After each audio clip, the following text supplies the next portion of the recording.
বন্ধুরা, আমি পূজা। মাত্র 1 মাস হলো আমার বিয়ে হয়েছে। ভেবেছিলাম এই নতুন সংসার হবে ভালোবাসা, হাসি আর আনন্দে ভরা। কিন্তু আমার সব স্বপ্ন যেন মুহূর্তেই ভেঙে গেল। কারণ বিয়ের কয়েক দিনের মধ্যেই আমি জানতে পারলাম আমার স্বামী সৌদি আরবে ড্রাইভারের কাজ করেন। বিয়ের 1 মাস পরেই তাকে ফিরে যেতে হবে। প্রথমে বিশ্বাসই হচ্ছিল না। এত তাড়াতাড়ি কেন তিনি চলে যাবেন? আমি তো ভেবেছিলাম স্বামী স্ত্রী মিলেই সংসার সাজাব, একে অপরকে চিনব, বুঝব। অথচ আমার চোখের সামনেই যেন সব কিছু মাটি হয়ে গেল। তার চলে যাওয়ার দিনটা ছিল আমার জীবনের সবচেয়ে কঠিন দিন। বিমানবন্দরে বিদায়ের মুহূর্তে তার মুখটা মনে হচ্ছিল অচেনা। তিনি শান্ত, গম্ভীর কণ্ঠে বললেন, পূজা, তোমাকে একা থাকতে হবে। আমি বছরে একবার ফিরব, শুধু 1 মাসের জন্য। তুমি শক্ত থেকো। আমি হেসে মাথা নাড়লাম, কিন্তু ভেতরে ভেতরে বুক ফেটে কান্না আসছিল। বাড়ি ফিরে যখন একা ঘরে ঢুকলাম, মনে হলো আমার চারপাশটা শূন্য হয়ে গেছে। দিনগুলো কেটে যেত, কিন্তু রাতগুলো যেন অগণিত দীর্ঘ হয়ে উঠত। রাতের নিস্তব্ধতা, অন্ধকার আর একাকিত্ব সব মিলিয়ে আমার মনে হচ্ছিল আমি যেন এক বিশাল মরুভূমিতে একা দাঁড়িয়ে আছি। প্রতিদিন রাতে আমি ঘুমোতে পারতাম না। অনেক সময় মোবাইলে সিনেমা চালাতাম, পুরনো গান শুনতাম বা চুপচাপ জানলার দিকে তাকিয়ে থাকতাম। কিন্তু যতই সময় কাটানোর চেষ্টা করতাম, ততই বুঝতাম আমার জীবনের সবচেয়ে বড় ঘাটতি হল সঙ্গীর অনুপস্থিতি। এক রাতে নিজের মনকে বুঝিয়ে বললাম, না পূজা, তোমাকে শক্ত হতে হবে। একা থেকেও তোমাকে মানিয়ে নিতে হবে। কিন্তু ভেতরে ভেতরে জানতাম এটা এত সহজ হবে না। বন্ধুরা, স্বামী চলে যাওয়ার পর আমার দিনগুলো ছিল একেবারে সাদামাটা। সকালে ঘরের কাজ, দুপুরে রান্না আর বিকেলে চুপচাপ বারান্দায় বসে থাকা। চারপাশে সবাই থাকলেও আমার মনে হতো আমি একেবারে একা। আমার শাশুড়ি ছিলেন নিরিবিলি মানুষ, রাতের বেলায় তাড়াতাড়ি ঘুমিয়ে যেতেন। স্বামীর ছোট ভাই বোনেরা বাইরে হোস্টেলে থেকে পড়াশোনা করত। ফলে বাড়ির মধ্যে সত্যিকারের সঙ্গী বলতে ছিল শুধু আমার ভাতিজা। সে ছিল হাসি খুশি, প্রাণবন্ত এক তরুণ। বিশ্ববিদ্যালয়ে পড়ে শরীরচর্চায় ভীষণ আগ্রহী। ওর মুখে সব সময় একরাশ হাসি লেগে থাকত। সন্ধ্যাবেলায় আমি একা বসে থাকলে সে এসে গল্প করত, বিশ্ববিদ্যালয়ের ক্লাস, বন্ধুদের মজার ঘটনা কিংবা ভবিষ্যতের স্বপ্ন সবই শোনাত। প্রথম দিকে আমি খুব একটা মনোযোগ দিতাম না। কিন্তু ধীরে ধীরে বুঝলাম এই গল্পগুলোই আমার একঘেয়ে দিনগুলিতে নতুন রং আনছে। ওর হাসি শুনলে মনে হতো ঘরের ভারী পরিবেশটা হালকা হয়ে যাচ্ছে। এক সন্ধ্যায় আমি বারান্দায় বসেছিলাম। মনে হচ্ছিল বুকটা ভারী হয়ে আছে। হঠাৎ ভাতিজা এসে বলল, চাচি, আপনি এত চুপচাপ কেন? জানেন তো, চুপচাপ থাকলে মন খারাপ আরও বাড়ে। আসুন, আমি একটা গল্প শোনাই। তারপর শুরু হলো ওর গল্প বলা। আমি অবাক হয়ে দেখলাম, সত্যিই তো, ওর সাথে কথা বলতে বলতে আমার মনটা হালকা হয়ে যাচ্ছে। অনেকদিন পরে আমি বুক ভরে হেসেছিলাম সেদিন। এরপর থেকে যেন নীরব এক বন্ধুত্ব তৈরি হলো আমাদের মধ্যে। কোনো শব্দে নয়, চোখের কোণেই বোঝা যেত আমরা একে অপরকে সঙ্গ দিচ্ছি। সে হয়তো জানত না আমি ভেতরে কতটা ভাঙা, কিন্তু ওর সরল আচরণ আমার একাকিত্বকে কিছুটা হলেও ভুলিয়ে দিত। তবে ভেতরে ভেতরে একটা প্রশ্ন জেগে উঠত। এই যে আমি ওর সাথে এতটা স্বস্তি পাচ্ছি, এটা কি শুধু পারিবারিক বন্ধন, নাকি একাকিত্ব আমাকে অতিরিক্ত সংবেদনশীল করে তুলছে? প্রশ্নটা থেকে গেল মনে, আর গল্প চলতে থাকল প্রতিদিন। দুপুরের রোদ ঝলমলে, তবে গ্রামের ভেতরে যেন এক অদ্ভুত নিস্তব্ধতা। কাকের ডাকও শোনা যাচ্ছে না। রত্নার মনও আজ অদ্ভুত অশান্ত। সকালে সংসারের কাজকর্ম শেষ করে সে উঠোনে বসেছিল, অথচ মন বারবার যেন অদৃশ্য কোনো প্রশ্নে ভারী হয়ে আসছিল। রত্নার স্বামী প্রবীর সকালে কাজে বেরিয়েছে, বিকেলের আগে ফেরা নেই। শ্বশুরমশাইও তেমন একটা বাইরে বেরোতে চান না। তিনি বারান্দায় বসে পাটির উপর শুয়ে থাকেন, শরীর ভেঙে গেছে বয়সের কারণে। এমন সময় হঠাৎ পাশের ঘরে শোনা গেল কান্নার শব্দ। রত্না প্রথমে ভেবেছিল হয়তো ভুল শুনেছে। কিন্তু না, এবার স্পষ্ট শোনা গেল চুপচাপ কারো মৃদু কান্না। সে ঘরের দিকে এগিয়ে গেল। সেখানে তার দেবর অর্ণব পড়াশোনা করছিল। রত্না ঢুকতেই অর্ণব তড়িঘড়ি করে চোখ মুছে বই খুলে রাখল। রত্না অবাক হয়ে জিজ্ঞেস করল, অর্ণব, কাঁদছিলি কেন? কি হয়েছে? অর্ণব প্রথমে মুখ খুলল না, শুধু মাথা নিচু করে চুপ করে রইল। রত্না এগিয়ে এসে তার কাঁধে হাত রাখল। কিছু তো বল। আমি কি তোর দিদির মতো নই? অর্ণব একটু ইতস্তত করে অবশেষে বলল, দিদি, আমি খুব একা হয়ে যাচ্ছি। পড়াশোনার চাপ, ভবিষ্যতের দুশ্চিন্তা, আর উপর থেকে আত্মীয় স্বজনের কথা। কেউ বোঝে না আমাকে। রত্না থম মেরে গেল। নিজের বুকের ভেতরে যেন হাহাকার ছড়িয়ে পড়ল। সে নিজেও তো কতদিন ধরে অদৃশ্য একাকিত্বে ডুবে আছে। স্বামী ব্যস্ত, সংসারের খুঁটিনাটি দায়িত্ব, আর ভেতরে জমে থাকা অভাব অভিযোগ কারো সাথে ভাগ করার মতো কেউ নেই। অর্ণব আবার বলল, দিদি, মাঝে মাঝে মনে হয় আমি যদি কারো কাছে মনের কথা খুলে বলতে পারতাম। রত্না অর্ণবের দিকে গভীরভাবে তাকিয়ে রইল। মনে হল দুই ভিন্ন বয়স, ভিন্ন অভিজ্ঞতার মানুষ, অথচ একই জায়গায় দাঁড়িয়ে আছে একাকিত্বের অন্ধকারে। সেদিন থেকেই রত্না সিদ্ধান্ত নিল অর্ণবের পাশে থাকবে সে। অন্তত মনের কথা শোনার মতো একজন হলেও যেন থাকে ওর জীবনে। কিন্তু এই সিদ্ধান্ত যে পরে তাদের জীবনে এক নতুন ঝড় ডেকে আনবে, সেটা তখন রত্নার কল্পনাতেও ছিল না। শরতের ভোর, বাতাসে হালকা শিউলির গন্ধ ভাসছে। উঠোনে বসে রত্না ধানের আটি বাজছিল। হঠাৎ পাশের ঘর থেকে অর্ণব ডাক দিল, দিদি, একটু আসবি? একটা সমস্যায় পড়েছি। রত্না হাত ধুয়ে ঘরে ঢুকল। অর্ণবের সামনে খোলা ছিল কলেজের কাগজপত্র, ভর্তি ফর্ম আর টিউশন ফির হিসাব। অর্ণব হালকা গলায় বলল, দিদি, ফর্ম ফি দিতে হবে, কিন্তু বাবার কাছে বলার সাহস পাচ্ছি না। বাড়িতে এত টানাপোড়েন চলছে। যদি টাকা জোগাড় না হয় ভর্তি মিস হয়ে যাবে। রত্নার বুক হুহু করে উঠল।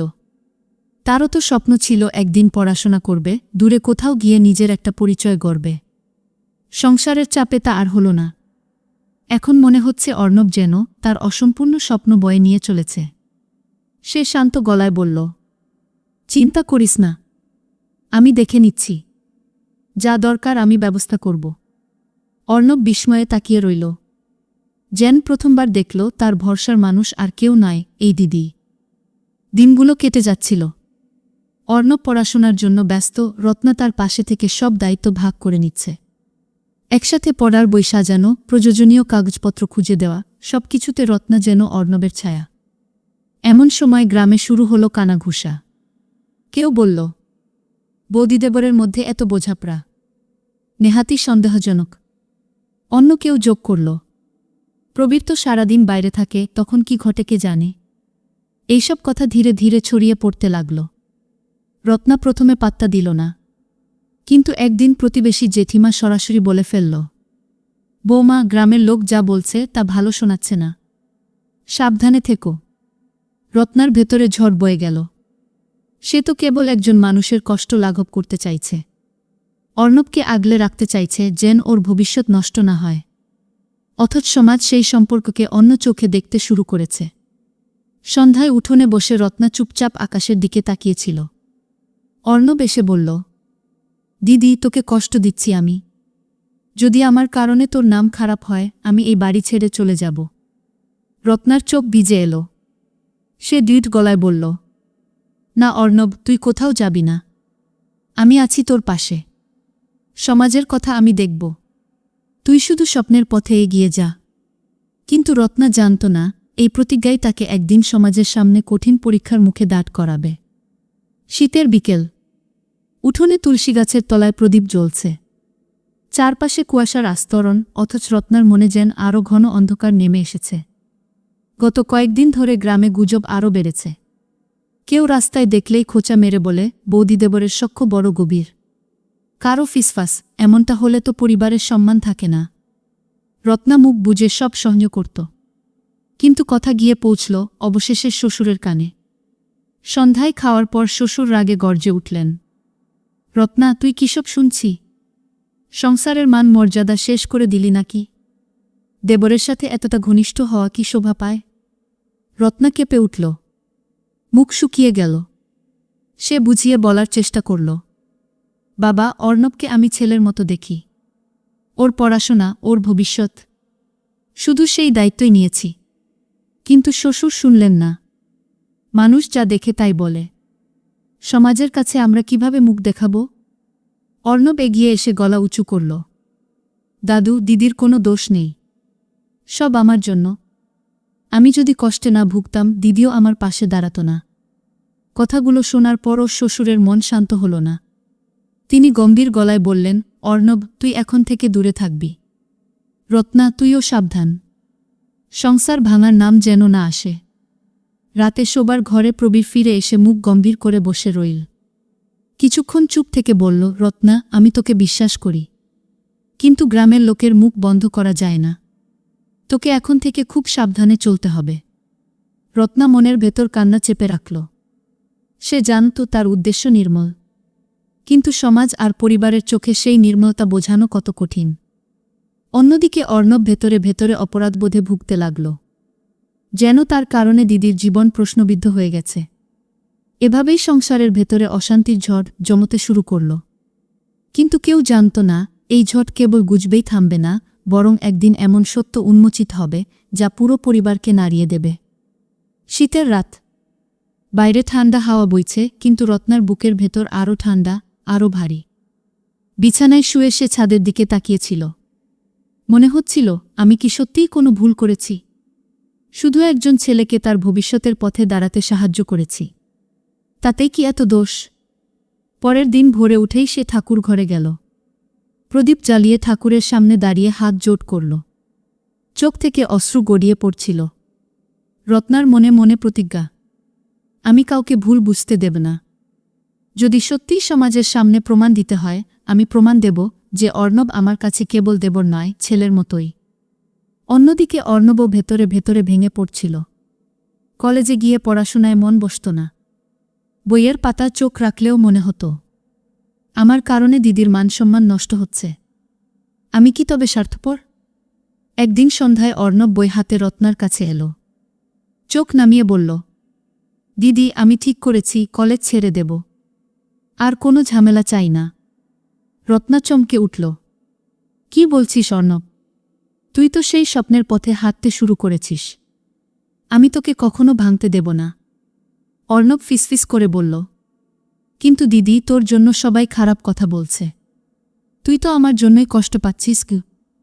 রত্না কণ্ঠ শক্ত করল, শোন অর্ণব, জীবনে সাফল্য পেলে সব গুজব মুছে যাবে। সমাজ তখনই মুখ বন্ধ করবে যখন তুই সবার সামনে প্রমাণ দিবি যে আমি শুধু একজন অভিভাবকের মতো তোর পাশে ছিলাম। তুই পড়াশোনা ছাড়বি না। রত্নার চোখে জল চিকচিক করছিল, কিন্তু কথায় ছিল অদম্য দৃঢ়তা। অর্ণব সেই দৃঢ়তা দেখে মাথা নোয়াল। ঠিক আছে দিদি, আমি প্রতিজ্ঞা করছি, তোর মাথা নত হতে দেব না। এই কথাগুলো শোনার পর রত্নার বুকটা হালকা হল। সে মনে মনে বুঝল, ঝড় আসবেই, কিন্তু ঝড়কে থামানো নয়, মোকাবিলা করাই আমার কাজ। বাড়ির ভেতর এখনও সন্দেহ আর কুটুকথা চলতে থাকে। শ্বশুরের দৃষ্টি করা, স্বামীর মনশঙ্কিত, কিন্তু রত্না আর ভয় পায় না।